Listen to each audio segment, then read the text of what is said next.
2026 წლიდან საქართველოში ოქროს ზოდებისა და საინვესტიციო მონეტების მიწოდება და იმპორტი დამატებული ღირებულების გადასახადისგან გათავისუფლდება.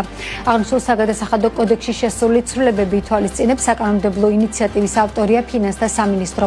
უწყების მიერ მომზადებული განმარტებითი ბარათის თანახმად ქვეყანაში მოქმედი საგადასახადო ნორმები არ უწყობენ ხელს საქართველოში რეგიონულ ოქროს ხაბად გარდაქმნას. ამიტომაც ამ მიმართულებით ვაჭრობის მაჩვენებლები დაბალია. რაც გულისხმობს საგადასახადო კოდექსში შესული ცვლილებები რა მიზანი აქვს საინვესტიციო ოქროს დღგ-სგან გათავისუფლებას და რა მიზანი აქვს მთავრობას. ანუკა ჯოხაძე ცდილობდა თემის შეფასებების მოსმენას დღის განმავლობაში და ახლა პირდაპირ ეთერში ჩვენს გაგვიზიარებს ამ შეფასებებს. ანუკა, გისმენთ. ნინო, არსებული რეგულაციების მიხედვით საინვესტიციო ოქროს მიწოდება და იმპორტი იბეგრება დღგ-ით. როგორც ფინანსთა სამინისტროს მომზადებული კანონპროექტის განმარტებით ბარათში წერია, საინვესტიციო ოქროს დღგ-ით დაბეგვრის არსებული რეჟიმი საქართველოს როგორც ოქროს რეგიონული ჰაბის პოტენციალს ასუსტებს და ხელს უშლის საინვესტიციო მიზნის მქონე საქონლის ქვეყანაში იმპორტს. მათივე ინფორმაციით 2024 წლების განმავლობაში იმპორტირებული საინვესტიციო ოქროს ღირებულება დაახლოებით 194,500 ლარი იყო, ხოლო დღგ-ის ბიუჯეტში გადახდილი თანხა დაახლოებით 35,000 ლარი. ფინანსთა სამინისტროს ცვლილებების შემდეგ მოელის, რომ ოქროს იმპორტსა და მიწოდებაზე დღგ-ის გაუქმება ქვეყანაში უცხოური კაპიტალის მოზიდვას ხელს შეუწყობს. კრესტონ ჯორჯიას მმართველი პარტნიორი გვიხსნის, რომ მსგავსი ტიპის საგადასახადო შეღავათები ევროპის სხვადასხვა ქვეყნებშიც მოქმედებს და ის საინვესტიციო ოქროს დღგ-სგან როგორც იმპორტის დროს, ისე გადაყიდვის დროს ათავისუფლებს. მისი თქმით, ამ გზით ქვეყნები ცდილობენ ოქროს საინვესტიციო მიმზიდველობა შეუნარჩუნონ. ხედავთ იმისა, რომ ცოტა ესე სწრაფად მოხდა ამის განხილვა, ზოგადად ევროკავშირის ქვეყნებშიც ეს ცნება და ესეთი ტერმინი არსებობს, საინვესტიციო ოქროს მიწოდება ბევრ ქვეყანაში დღგ-ით არ იბეგრება, ანუ ყოველი გადაყიდვის დროს დღგ რომ არ იყოს და საინვესტიციო მიმზიდველობა რომ არ დაიკარგოს ასეთი ოქროსი, ამიტომ ანთავისუფლებენ ამას დღგ-სგან, როგორც იმპორტს, ასევე მიწოდებას. ასევე საჭიროება მოდის იქიდან, რომ თუ ოქროს ზოდებზეა საუბარი, ადვილად არის შესაძლებელი, რომ ასეთი ოქროს ზოდების მიწოდება 100,000 ლარს გადაცდეს და ვინაიდან 100,000 ლარს ზემოთ საქონლის მიწოდება ზოგადად დღგ-ით დაბეგვრას იწვევს, იმპორტის შემთხვევაში საერთოდ ეს 100,000-იანი ზღვარიც არ არის, ხო? ანუ აქედან გამომდინარე დადგა დღის წესრიგში ამ შეღავათის შემოღება. ეკონომისტებში ეჭვებს აჩენს ის ფაქტი, რომ საინვესტიციო ოქროს როგორც იმპორტზე, ისე მიწოდებაზე საგადასახადო შეღავათების შემოღება დაჩქარებული წესით მოხდა. გიორგი ხიშტოვანი თვლის, რომ ეს კანონპროექტი და მისი მიზანი თითქოს და მთავრობას აქვს სურვილი, რომ საქართველოს რეგიონულ ოქროს ხაბად აქციოს ბუნდოვანია და გავს ოფშორების კანონს, რომელსაც ქვეყანაში კაპიტალის შემოტანა უნდა წაეხალისებინა, თუმცა რეალურად ბიზნე ივანიშვილის ხელშეწყობას ემსახურებოდა.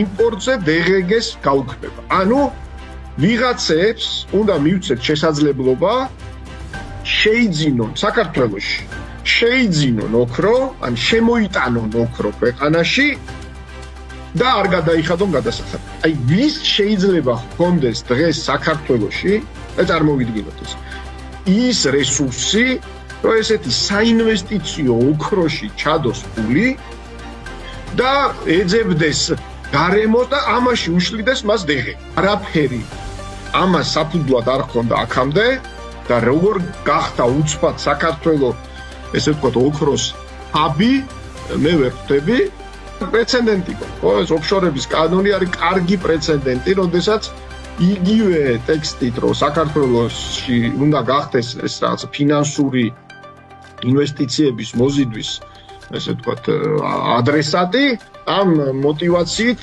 შეიცვალა კანონი და საბოლოო ჯამში ყველაფერი დავიდა იქამდე, რომ ბიზნა ივანიშვილმა გადაუფორმა თავის შვილს ქონება ოფშორებიდან საქართველოში. და მსგავს შტაბ-ეჭდილებას ტოვებს ეს ყველაფერი. ცვლილებებს დადებით ათაფასებს პეისერა ბანკის საქართველოს გენერალური დირექტორი დიმიტრი ხუნციშვილი ამბობს, რომ საინვესტიციო ოქროს შეძენის შესაძლებლობას პეისერა ბანკის მეშვეობით ევროპაში შესაძლებელია, თუმცა ეს პროდუქტი საქართველოში ხელმისაწვდომი აქამდე არ იყო, რადგან დღგ-ით დაბეგრვა აქტივ საინვესტიციო მიმზიდველობას უკარგავდა. ხუნციშვილის თქმით, ცვლილებების ამოქმედების შემდეგ შესაბამისი პროდუქტი საქართველოს ბაზრისთვის 2026 წლიდან ხელმისაწვდომი გახდება. ჩვენ საქართველოში აღნიშნულ სერვისს არ ვთავაზობდით აქამდე ჩვენს მომხმარებელს, იმიტომ რომ ევროპიდან აღნიშნული ოქროს მოწოდება დღგ-ით მიბეგრებოდა და შესაბამისად ეკონომიკურ აზრს კარგავდა.